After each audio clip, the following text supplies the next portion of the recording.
Have you ever found yourself wondering why crypto markets swing so violently? So violent.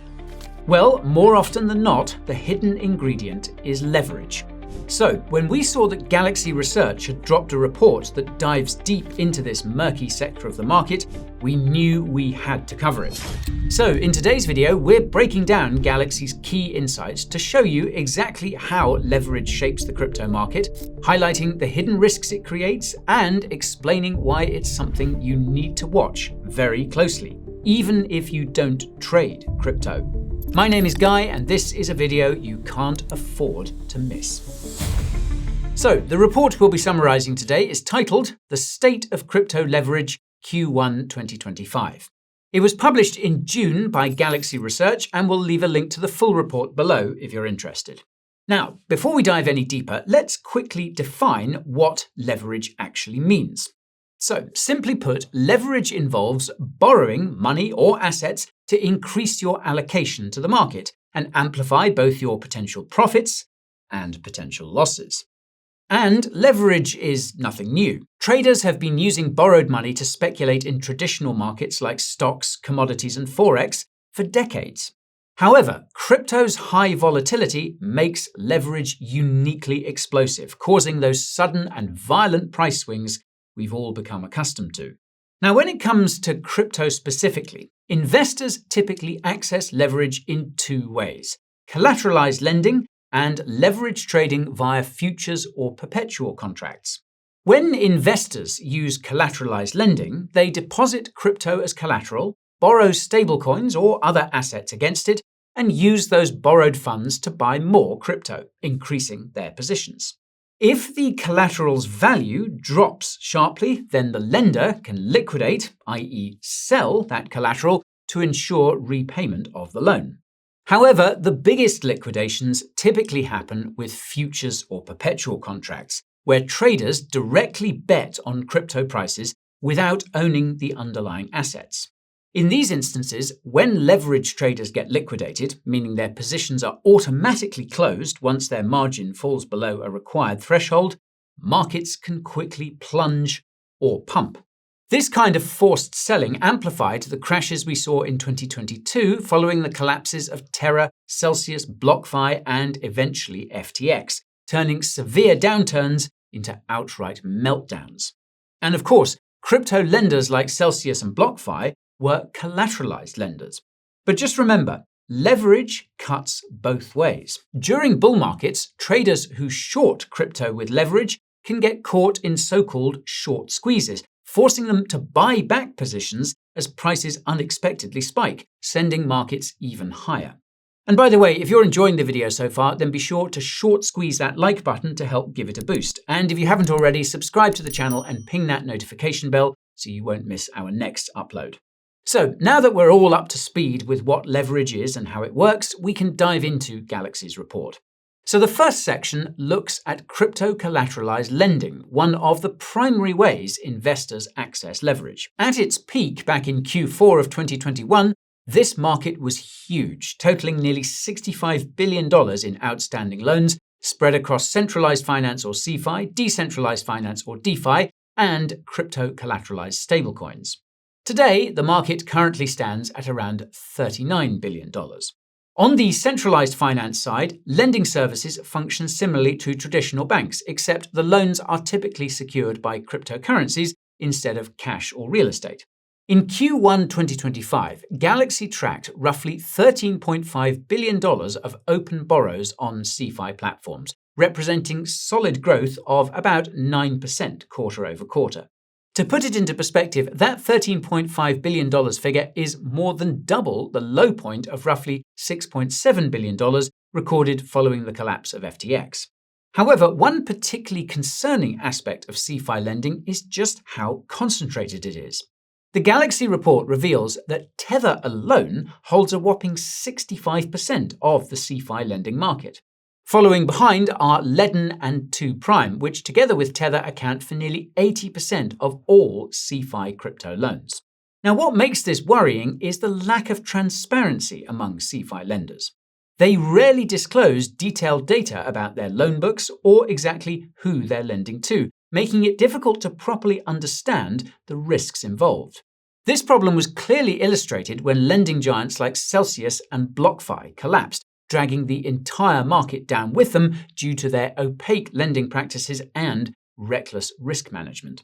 Now, to be clear, we're not suggesting today's top CeFi lenders are equally fragile, but such heavy concentration in just a few hands, well, it's rarely a good thing. It could prove particularly dangerous once the next bear market inevitably rolls around. Now, by contrast, DeFi lending platforms like Aave and Compound offer complete transparency. Every transaction, loan, and collateral deposit is publicly viewable on-chain. At the end of Q1 2025, DeFi lending accounted for around $17.7 billion in outstanding borrows, which represented a quarterly decline of more than 21% compared to Q4 of 2024. This marked the first substantial quarterly drop since late 2022, driven largely by stagnant market conditions and declining demand. The remaining share, around $7.9 billion, is held in crypto-collateralized stablecoins such as MakerDAO's DAI. But here's where things get interesting. From late March through to May, the DeFi lending market has rebounded. Now, a big factor behind this was the introduction of Pendle tokens onto Aave. If you're unfamiliar with Pendle, you can check out our full Pendle review linked to in the description below, but the TLDR is this. Pendle splits yield-bearing assets into two separate tokens, one representing the principal and another representing the yield itself. These tokens proved highly attractive as collateral because they offered loan-to-value ratios as high as 90%, meaning borrowers could take out loans worth up to 90% of their collateral's value. The result? Over $1.4 billion worth of Pendle tokens flowed into Aave alone, significantly boosting DeFi lending activity across the board. But all of this could be dwarfed if exchanges like Coinbase allow their users to borrow against their ADA, Doge, and XRP directly in DeFi, which, as it turns out, is already happening. This would potentially unlock tens of billions in crypto-native liquidity, pushing the level of leverage in the crypto markets to heights we've never seen before, and likely pulling crypto prices up along with it. And if you want to take full advantage of this potential move, then you absolutely have to check out the Coin Bureau deals page. There you'll find sign-up bonuses of up to $100,000, trading fee discounts as high as 50%, and cashback offers on deposits of up to 75% at leading crypto exchanges. These deals won't last forever, so make sure to take advantage of them ASAP using the link in the description below. You can thank me later. Okay, next, the Galaxy report zooms in on borrowing trends for stablecoins, Bitcoin, and Ethereum, arguably the three most important assets in crypto lending markets. Let's start with stablecoins. The report notes that stablecoin borrowing rates have dropped substantially over the last few months, falling from an average of around 12% in January to roughly 5% by late May. This marks a 57% decline, which is pretty significant as stablecoins have become the lifeblood of crypto liquidity, being used for everything from trading to yield farming. But what caused this massive drop in borrowing costs? Well, Galaxy points out two main reasons: declining overall borrowing demand and a slowdown in on-chain activity. Simply put, fewer people were borrowing crypto, so interest rates on lending crypto fell in accordance with the decline in demand. Interestingly enough, off-chain or over-the-counter borrowing costs for stablecoins also fell during this period, moving almost in lockstep with on-chain rates. Historically, OTC rates have carried a significant premium compared to on-chain rates, often substantially higher. But recently, this gap has narrowed considerably. Currently, USDC and USDT OTC borrow rates sit only around 2 to 4% above their on-chain equivalents, much closer than in previous market cycles. This narrowing gap suggests institutional and CeFi lenders are increasingly aligning their rates with DeFi markets. Then we have Bitcoin lending, which shows a very interesting dynamic.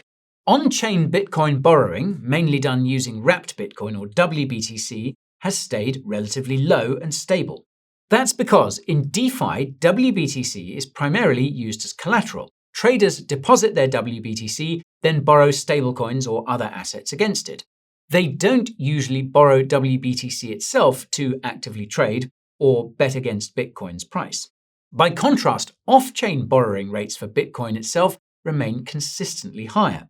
This difference is mainly because OTC markets have unique demands. Traders frequently borrow BTC off-chain specifically to short Bitcoin or use BTC as collateral to get loans in cash or stablecoins. This extra borrowing demand is why off-chain Bitcoin lending costs tend to be much higher than their on-chain counterparts. And finally, there's Ethereum lending. According to Galaxy's data, borrowing rates for ETH are consistently higher than rates for staked Ethereum or STETH. That's because, in practice, traders and investors primarily borrow ETH to engage in leverage trading. Essentially, borrowers take ETH loans, swap the borrowed ETH into STETH to earn staking rewards, and then use that STETH as collateral to borrow even more. As a result, the cost to borrow ETH typically stays very close to Ethereum's staking yield, which effectively sets a minimum borrowing rate. Meanwhile, borrowing costs for STETH itself remain lower, since users mostly hold it as collateral rather than actively borrowing it. Galaxy also notes that off-chain Ethereum borrowing costs are notably higher than their on-chain equivalents. Institutional investors often borrow ETH off-chain specifically to short Ethereum or to use it as collateral for cash loans. Additionally, Ethereum's staking yield serves as a benchmark for off-chain lending, meaning institutions are reluctant to lend their ETH below that yield, further driving up borrowing costs in OTC markets. Now, moving on, another important form of leverage highlighted by the Galaxy report is debt issuance by Bitcoin and crypto treasury companies. You're probably familiar with names like MicroStrategy, or Strategy as they're now called, who famously started issuing debt specifically to buy Bitcoin. But they're no longer alone. Dozens of companies have started following Strategy's lead, loading up their treasuries with Bitcoin either by issuing debt or through other funding means. And if you want to know which other publicly traded companies have been stacking BTC, then check out our dedicated video on it right over here. So then, how exactly does this leverage strategy work? Well, essentially, these companies issue debt, typically in the form of convertible notes, to raise money from investors. They then use that borrowed money to buy large amounts of Bitcoin, or even other cryptos like ETH, Sol, and XRP. Galaxy's report notes that as of late May 2025, Bitcoin treasury companies collectively held a staggering $12.7 billion of outstanding debt, with Strategy alone accounting for nearly 65% of that figure. Now, borrowing money to buy Bitcoin might sound clever, especially during a bull market. But borrowing typically creates clear obligations. Companies usually need to pay regular interest on their debt and eventually repay the principal at maturity. That said, some companies, like Strategy, have managed to issue debt at extremely low or even 0% interest rates, which likely explains why Strategy owes only around $17.5 million per quarter in interest payments. Compared to Strategy's overall market cap of over $100 billion, that figure isn't particularly large. However, there's still a catch. According to Galaxy, a big chunk of this debt matures between 2027 and 2028, exactly when the crypto market could be deep into bear territory. This timing creates two major hidden risks. First, if Bitcoin's price is significantly lower when this debt matures, these companies might be forced to sell huge amounts of BTC to repay their obligations, driving crypto prices down even further. Second, since much of this debt is convertible, investors can swap their debt for company shares if stock prices rise above a certain level. This can help companies avoid repaying debt in cash, but it also poses a risk of heavily diluting existing shareholders if prices rise, or leaving the companies burdened with massive debts if their stock prices fall. So, even though many of these companies insist they'll never sell their crypto holdings, reality might eventually force them to do so. Unless these companies have large cash reserves, which most don't, or their stock price stays high enough to issue new shares without hurting existing investors, they might be forced to sell their crypto. This raises significant concerns about the sustainability of these Treasury strategies. As more companies pile into this leveraged approach, the risk of forced selling during the next downturn increases substantially. But more on that in a bit. Okay, the Galaxy report then moves on to crypto futures, which is one of the largest sources of crypto leverage. At the beginning of 2025, the crypto futures market saw a significant drop in trading activity and investor participation, reflected in the declining open interest. Open interest, by the way, refers to the total number of futures contracts that traders currently hold open, representing how much money is actively at stake in the futures market. However, starting around early April, confidence began returning to the market, and by late May, open interest had rebounded sharply, nearly doubling from roughly $68 billion to $116 billion. This surge was primarily fueled by Bitcoin futures, which alone added about $23 billion to the market. Ethereum futures saw impressive growth as well, with open interest increasing by about 86%, while Solana futures also surged, gaining around 85%. But beyond just numbers, the futures market has grown both amongst centralized and decentralized platforms, with each group favoring distinctly different approaches. On one hand, institutional investors are gravitating towards regulated exchanges like the Chicago Mercantile Exchange, or CME. As of May, the CME now accounts for roughly 25% of the total crypto futures market, up from around 21% earlier this year. Even more notably, the CME share of Ethereum futures has gone from under 18% last November to nearly 40% now. This signals that institutional investors are growing ever more confident playing around with crypto derivatives, albeit while still doing so on centralized platforms. At the same time, there's also been a remarkable explosion of interest in perpetual futures, or perps, primarily among retail traders. Unlike traditional futures contracts, perps don't have expiry dates, allowing traders to hold leverage positions indefinitely, as long as they can maintain margin requirements, that is. By late May, perps alone represented over 72% of the total futures open interest, reaching about $84 billion. Now, what's especially interesting here is the shift happening with perps platforms themselves. Binance, historically the undisputed king of perps trading, has seen its dominance decline. Instead, Hyperliquid has entered the arena, gaining ground on its centralized counterparts. From April to May alone, Hyperliquid's open interest went up by nearly 200%, jumping from around $3 billion to close to $9 billion, making it the fourth largest perps platform. Meanwhile, giants like Binance and Bybit together saw their open interest shrink by about $6 billion during the same period. So, why exactly is Hyperliquid so popular? Well, it's basically a decentralized crypto exchange that feels like a centralized one, but that doesn't require KYC, letting traders easily access leverage. In simpler terms, it's similar to exchanges like Bybit and other perpetuals exchanges back in the last crypto cycle, before KYC became mandatory almost everywhere. Because of this, Hyperliquid is quickly eating into the market share of traditional centralized exchanges. And we actually did a full deep dive into Hyperliquid, and you can watch it right over here, but I digress. So, now that we've unpacked the key insights from Galaxy's leverage report, there's just one critical question remaining. What does all of this actually mean for the crypto market? Well, it's clear that leverage is set to play a bigger role than ever before, amplifying both the upsides and downsides in this cycle. The crypto lending market is recovering strongly from previous shocks and will likely grow significantly as the bull market gathers steam.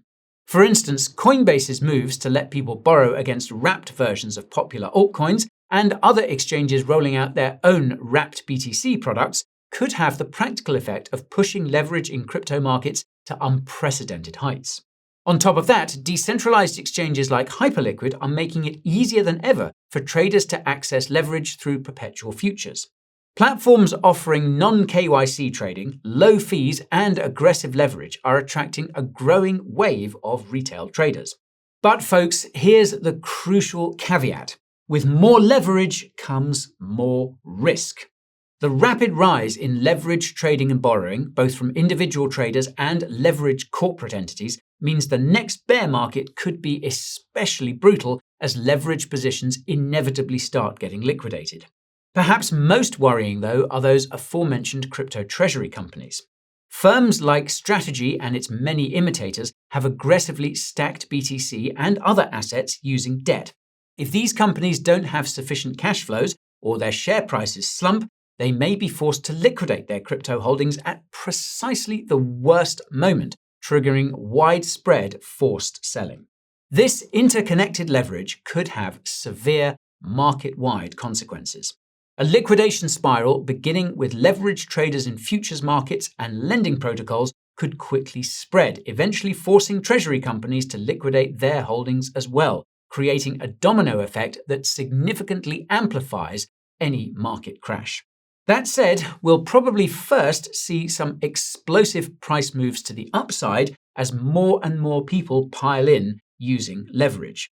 But just make sure you're ready to exit before the party inevitably comes to an end. And that's all for today's video, folks. If you're interested in diving deeper into crypto lending and seeing how it might impact the markets, then you'll definitely want to check out our dedicated video right over here. Okay, thank you all so much for watching, and I'll see you again very soon. This is Guy, over and out.